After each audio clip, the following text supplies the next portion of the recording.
كذب أصحاب الأيكة المرسلين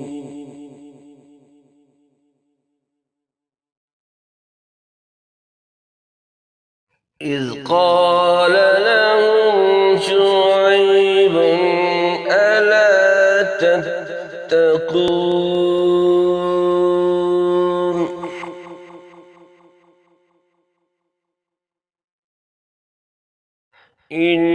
إني لكم رسول أمين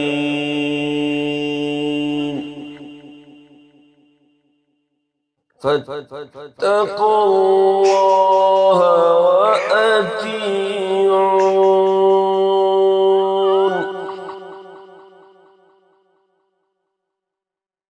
وما أسألكم عليه من أجر إن أجري إلا على رب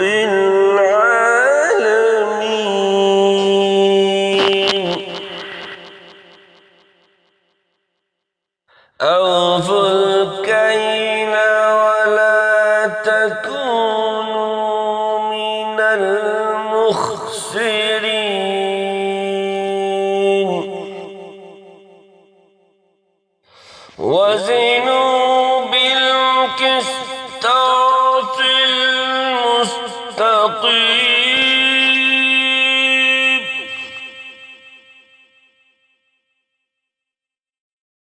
ولا تبخسوا الناس أشياءهم ولا تعثوا في الأرض مفسدين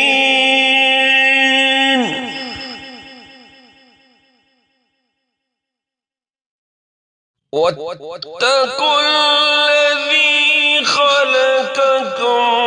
والجبلة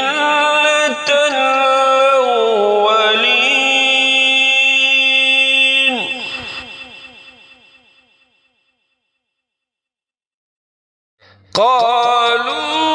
قالوا إنما أنت من المسخرين وما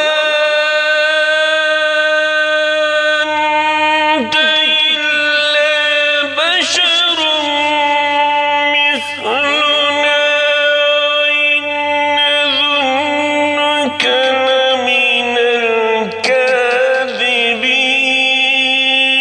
الكاذبين فأسقط علينا كسفا من السماء إن كنت من الصادقين قال ربي أعلم بما تعملون فكذبوا فأخذهم عذاب يوم الظلة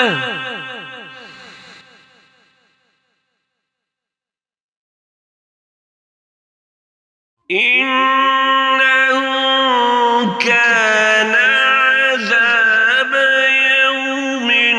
عظيم